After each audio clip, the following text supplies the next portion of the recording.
Vlad is a young prince who fights infidels in the name of Christ, though what he desires most is a quiet life with his beloved Elisabetta. However, another battle ends in tragedy.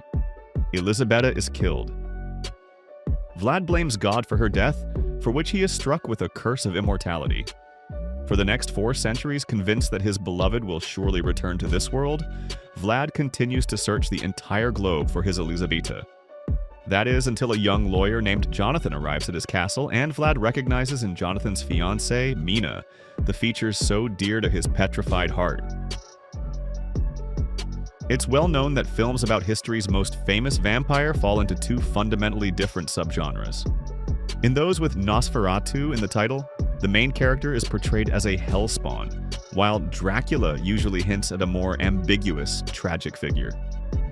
Now we can compare these 2 approaches as clearly as possible. Earlier this year, Robert Eggers released the gothic horror film Nosferatu, and now Luc Besson's Dracula has reached audiences.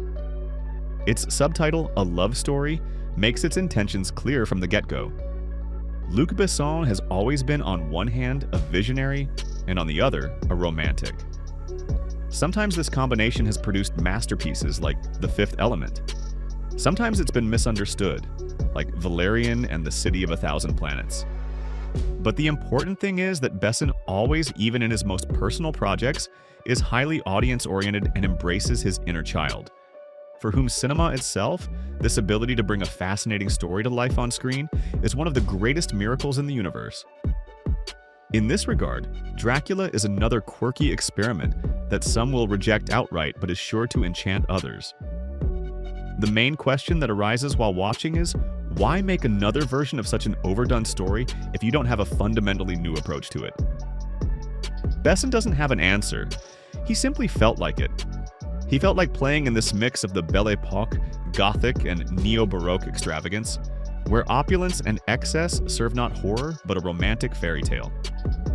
He felt like playing the familiar tune, but placing the accents on love and passion. He felt like fitting the mask of Dracula onto Caleb Landry Jones, with whom he collaborated on Dogman. And apparently he also felt like retelling Bram Stoker's novel as if it were a new adaptation of Beauty and the Beast, emphasizing the title character's vibrant personality and nobility, while also making his castle a slightly more friendly place. Even Dracula's servants aren't sexy beauties, but stone gargoyles who belong not in a gothic horror, but in a Disney fairy tale. Unlike Robert Eggers' Nosferatu, a heavy, monochromatic, and suffocating film, Besson's Dracula is full of color, emotion, and music. Even in its darkest and gloomiest scenes, a light glimmers and unexpected humor breaks through in places. For Jones, this is another powerful performance on his path to the pantheon of top-tier acting. He even overshadows Christoph Waltz, not to mention the rest of the cast. And although Dracula, A Love Story, lacks a radically new perspective and is unlikely to rank among the major works of Besson that first come to mind when his name is mentioned, this film has every right to exist.